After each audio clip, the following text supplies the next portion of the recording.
Voici les toilettes qui pourrissent la fin de campagne de l'ANC. Le parti au pouvoir s'en était pris à la principale formation d'opposition pour avoir construit des toilettes à ciel ouvert dans les quartiers pauvres du Cap, la seule grande agglomération qu'elle contrôle. Problème, certains maires étiquetés ANC font la même chose et depuis plusieurs années dans leur propre ville. Un effet boomerang dévastateur en pleine campagne qui force le parti au pouvoir à sermonner ses élus fautifs. Quelqu'un va devoir prendre ses responsabilités. Nous ne pouvons pas venir ici et ne pas voir des têtes tomber. Et les têtes doivent tomber, celles de ceux qui ont pris ces décisions. Toujours auréolé par ces années de lutte contre le régime raciste de l'apartheid, le parti au pouvoir voit monter la contestation. Le style de vie luxueux de ses dirigeants qui se déplacent dans les townships en gros cylindrés ne passe plus auprès des habitants.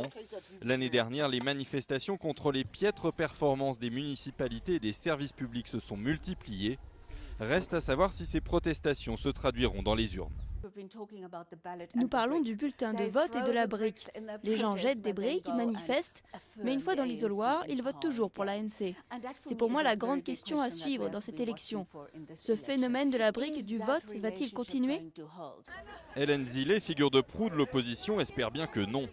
Face à l'insatisfaction grandissante, son parti, l'Alliance démocratique, a axé toute sa campagne sur l'efficacité des services publics, l'amélioration des routes et des conditions sanitaires dans les zones défavorisées.